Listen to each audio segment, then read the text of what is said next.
Hello, my name is Diana Dirkby and I live with paranoid schizophrenia.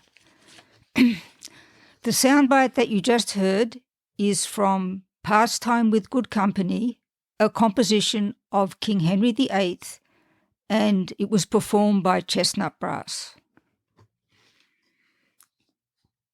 So the title of today's podcast is Politely Correct. Today I want to discuss politically correct language in the context of mental health. As I explained in my previous podcast, I prefer politely correct to politically correct, as my suggestions have nothing to do with politics. Politicians and lawyers may be needed in cases where a consumer of mental health, the politically correct term for someone living with a mental illness or brain disorder, is a victim of discrimination. I am not discussing the laws to protect the mental health consumer from discrimination. I am talking only about language that helps facilitate comfortable and non-threatening dialogue with mental health consumers. Such dialogue is part of politeness. No matter how we feel, we don't want to upset the person we are talking to unless we are intentionally picking a fight with them. Disclaimer: I am still a rookie regarding political correctness. I mentioned in a previous podcast that I had little education about it when I was growing up in Australia, but that was a sign of the times.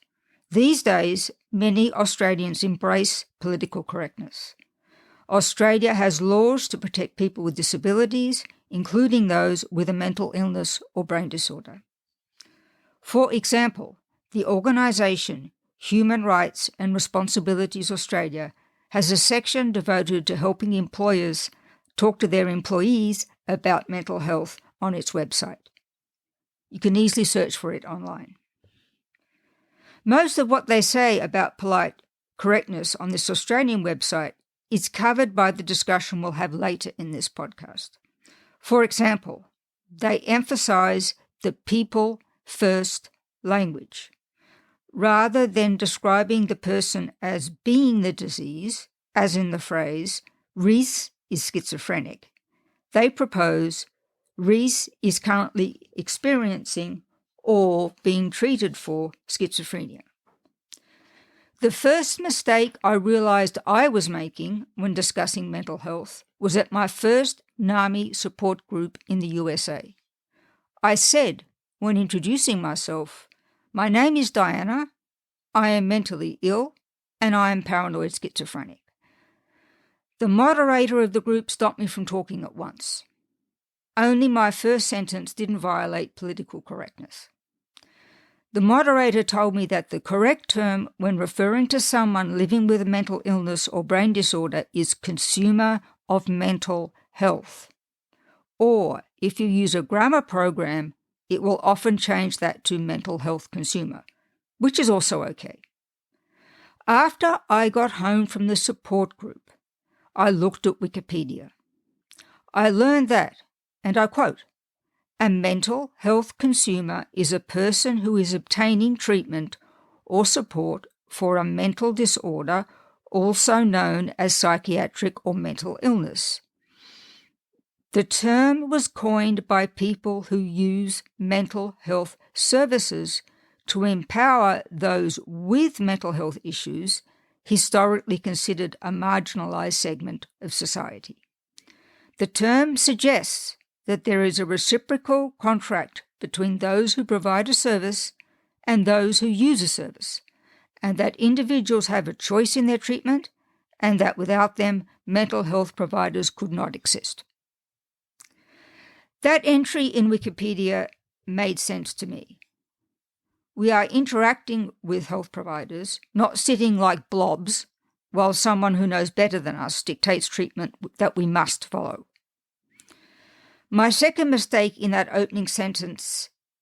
group of opening sentences at the NAMI group was saying, "I am paranoid schizophrenic." This violates the person first rule as discussed on the Human Rights Australia website. The NAMI moderator suggested I say I live with paranoid schizophrenia. One reason, she told me, is to emphasize to others that my brain disorder, schizophrenia, does not define me, and that many aspects of my life have nothing to do with my illness. Indeed, stigma often writes a person off as depressed, schizophrenic, manic, and so on, as if it's a blanket assessment. All such people are the same and can be written off as justly marginalised. I'm a big fan of Wikipedia, but it's inefficient to make mistakes, have someone correct you, and learn why from a wiki search. If you are searching the web using Google, for example, the key terms mental illness, brain disorder, and politically correct serve up an overwhelming amount of information on being politely correct in the context of mental health. I will only have time to focus on a few examples in this podcast, and I encourage anyone listening to research this important topic, whether they live with a mental illness or not. Being politely correct is particularly important in mental health, as mental health consumers, particularly those with the brain disorder schizophrenia, are especially sensitive to what others say about them. I will base the rest of my podcast on an article posted to the website of Psychology Today by David Sussman, PhD, on June 15th, 2017, entitled 10 Commandments for How to Talk About Mental Health. Focus on the person, not their illness. That concept again. I tweeted it to my account on Twitter, which is @DinahDirkby, on June 1st of this year. But again, with a search, you will easily find it. Although the post is 6 years old, it stands up well. The content is backed by leading mental health advocacy groups and the Associated Press. Politely correct terms may change over time, so we will always learn new material on how to treat mental health consumers better. So here we go. The 10 Commandments for how to talk about mental health. 1. When using diagnostic terms, put the person first, not the illness. Person-first language is, Mary has schizophrenia, bipolar disorder, not Mary is schizophrenic, bipolar. 2. Don't say mentally disabled, mentally handicapped, or mentally ill. Say, has a mental illness. It can also be appropriate to say mental health condition, since many people who deal with mental health concerns may not have a formal diagnosis or a fully fledged illness. Don't use the terms retarded or mentally retarded. The current preferred language is to say a person has an intellectual or developmental disability. 4. Don't use insensitive terms such as crazy, insane, psycho, nuts, deranged, to describe someone displaying unusual behaviours or who may have a mental illness. 5. Don't say addict, junkie, drunk, or any of the other derogatory terms related to addiction or misuse of drugs and alcohol. Say, has a substance use disorder or has an alcohol or drug problem. Don't say brain damaged or demented. Say has a brain injury or has dementia.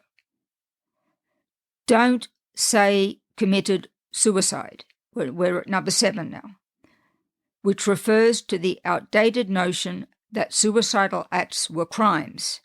Say died by suicide. Also, don't say that a suicide attempt was failed or successful. 8. Don't use terms that suggest pity, like suffering from, victim of, or afflicted with, when referring to someone's illness or disability. Instead, say has a history of, is being treated for, or lives with. 9. Don't use diagnostic or mental health terms to explain everyday individual idiosyncrasies or other behaviour common to many people, such as, "Oh, that's my OCD," or "I'm so ADHD." 10. Last commandment.